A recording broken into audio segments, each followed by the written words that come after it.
বেড়াইতে বেড়াইতে ঢাকায় আসলাম। কোথায় বেড়াতে গেলাম সেটা অবশ্যই আপনাদের সাথে শেয়ার করব। যেহেতু বেড়াইতে যাব, খালি হাতে তো বেড়াইতে যাওয়া একদমই সম্ভব না। তো একটা বাজারে আর কি দাঁড়ালাম, যেহেতু একদমই ভর দুপুরবেলা ছিল, বাজারটা পুরা একদমই আর কি মানুষ শূন্যই ছিল। তো বাঙি তরমুজের যেহেতু আর কি সিজন এখন চলতেছে, তো বাঙি তো আর কি পাইলাম না, তো তরমুজটা আর কি কিনলাম দুইটা।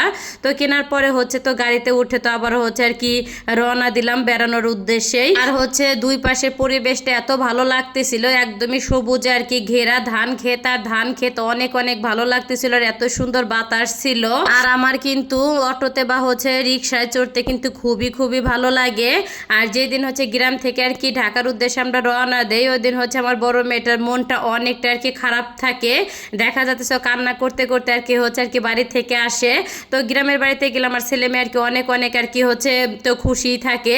যাই হোক, তো এই তো বেড়াইতে কিন্তু চলে আসলাম। আর এখন কিন্তু ফরিদপুরে ভরপুর কিন্তু পেঁয়াজের আর কি সিজন, দানা পেঁয়াজের।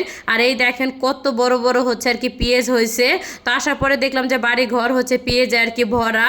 আর এই তো আসার পরে তরমুজ আর কি কেটে দিয়েছে, আর তরমুজটা পুরাই আর কি সাদা ছিল, কেটে যেহেতু আর কি আনিনি, একদমই আর কি ডস খাইলাম। যাই হোক, আর এই তো এখানে আমার মেয়েটা আবার ফ্রিজ থেকে তো জেলি আর কি বের করে নিয়ে আসছে। তো একটু পরে দেখি আমার মেয়ে আর কি তো পেঁয়াজ এভাবে আর কি করে তো খাইতেছিল। আমি ভাবছি হয়তো বা পেঁয়াজের হাই মনে হয় মুখে দিছে, এখন দেখি না, হাইয়ের ভিতরে ললিপপের আর কি লাঠিটা ঢুকায় সে ললিপপ খাইতেছে। আমরা তো সবাই দেখে হাসতে হাসতে অস্থির, বাচ্চারা এত বুদ্ধি কোথায় থেকে পায় আল্লাহ জানুক। যাই হোক, আর এই তো দুপুরের খাওয়া দাওয়ার আর কি সব আয়োজন আর কি শুরু হয়ে গেল। তো এখানে কিন্তু চিতাই পিঠা বানানো হয়েছে, তারপর ছিটরুটি বানানো হয়েছে, আর মাংস রান্না করা হয়েছে, ডাউল, তারপর ভাত। আর ফরিদপুরের মানুষ কিন্তু বেশিরভাগই চিতাই পিঠাটা আর কি বেশি পছন্দ করে। আর আমি কিন্তু এখনো বলি নাই কোথায় আর কি বেড়াইতে আসছে। এটা কিন্তু আমার মামা বাড়িতে বেড়াইতে আসছে, অনেক অনেক দিন পরে আর কি বেড়াইতে আসলাম। আর প্রতিটা খাবারই অনেক অনেক মজা হয়েছে মাশাল্লাহ দিলে। আর এই চিতাই পিঠার তো একটা পিক আর কি আমি ছাড়ছিলাম, পোস্ট আর কি যাই হোক ছাড়া হয়েছিল। তো একটা ভাইয়া কমেন্টে লিখে দিয়েছে যে পিঠাটা কালো কেন, এটা আউশ ধানের চাউলের পিঠা। আর আউশ ধানের চাউলের কিন্তু ভাতটাও খেতে অনেক মজা, বেশি কিন্তু ভাতের মার খাইতে আরো বেশি মজা। আর আউশ ধানের চাউলের কিন্তু পিঠাটা যদি চিতাই পিঠাটা আর কি ভিজানো যায় তাহলে কিন্তু খেতে আরো বেশি মজা লাগে। যারা গ্রামে বাস করেন তারা তো অবশ্যই খাইছেন। আর কার কার কাছে ভালো লাগে আউশ ধানের চাউলের ভাত বা পিঠা অবশ্যই কিন্তু কমেন্ট করে জানাবেন।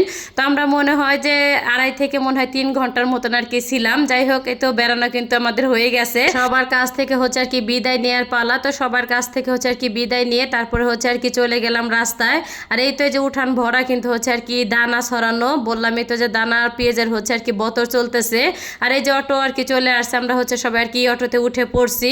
এখন মামাতো বোনের আর কি বাড়িতে যাব। আর কি মূল উদ্দেশ্যে আর কি মামাতো বোনের বাড়িতে বেড়ানোর উদ্দেশ্যে আর কি আসা হয়েছে, যেহেতু মামাতো বোন আর কি অসুস্থ, এর জন্য সব আয়োজন আর কি মামা বাড়িতে করা হয়েছে। কারণ মামাতো বোনের বাড়ি আর আমার মামা বাড়ি বেশি আর কি দূর না, অল্প একটু আর কি 10 থেকে আর কি 15 মিনিটের মতো লাগে আর কি আসতে মামা বাড়ি থেকে মামাতো বোনের আর কি বাড়িতে আসতে। তো মামাতো বোনের দুইটা মেয়ের পরে আর কি একটা ছেলে হয়েছে আলহামদুলিল্লাহ, সেই আর কি বাবু দেখার জন্য আর কি আসা। তো এই তারিখে নানা বাড়িতে বেড়ানোর উদ্দেশ্যে একদমই ছিল না, যেহেতু আর কি বাবুটা হয়েছে, বাবুটা দেখার জন্য আর কি আসলাম। আর বাবুকে আর কি ভিডিওতে নিলাম না, যেহেতু অনেক ছোট। আর 1 মাসও যেহেতু আর কি বয়স হয় না এখন, এর জন্য। তো মামাতো বোনের বাড়িতে মনে হয় যে আধা ঘন্টার মতন আর কি বেড়ানোর পরে এই যে ফরিদপুর আর কি কাউন্টারে চলে আসলাম, গোল্ডেন লাইন কাউন্টারে। আর 7টার দিকে আর কি আসছি আমরা, নামছি এই কাউন্টারে। তো আসার পরে আমার হাজব্যান্ড টিকিট কাটছে। তো টিকিট কাটার পরে বলতেছে 8টার দিকে আর কি টিকিট আমি পাইছি। তো 1 ঘন্টার মতন আর কি বসে থাকতে হবে, ভিতরে আসে আর কি তোমরা বসো। তো আমার ভাই ভাবি কি বিষয় নিয়ে জন্য তারা একটুখানি আর কি গল্প করতেছিল। যাই হোক, তো ফার্স্টে আর কি স্পেসে আসলাম, দেখলাম অনেক মানুষ বসার মতন আর কি জায়গা নেয়। তারপর ভিতর সাইডে আর কি আসলাম। আসার পরে সবাই মিলে অনেকক্ষণ আর কি গল্প গুজব করলাম, যেহেতু 1টা ঘন্টা। তো গল্প করে আর কি পার করছি। আর আমার ভাই ভাবি চলে যাবে তো আমাদের বাড়িতে, বাবার বাড়িতে। ওরা আরো 2 দিন আর কি বেড়াবে গ্রামের বাড়িতে, তারপর আর কি ঢাকায় আসবে। আর এই যে আমার 3টা আর কি টুনটুনি পাখি, 2টা আমার মেয়ার একটা আমার ভাস্তা, আর এই যে আমার ভাস্তা। তো সবাই মিলে 1 ঘন্টা আর কি গল্প করে করে পার করে দিলাম। তারপরে আমার ভাই ভাবি তো ভাস্তা আর কি ভাস্তা ওরা চলে গেল বাড়িতে। আর এই যে আমাদের গাড়ি আর কি চলে আসছে, আমরা গাড়িতে আর কি উঠে পড়লাম। তো আমার হাজব্যান্ড আর কি বক্সে আর কি মাল দেওয়ার জন্য সে আর কি নিচে আসে, তো মাল দিয়ে তারপর আর কি গাড়িতে আসবে।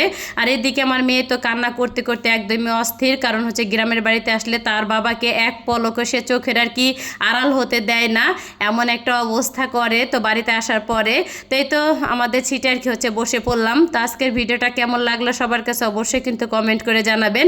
দেখা হবে পরবর্তী কোনো ভিডিওতে। আল্লাহ হাফেজ।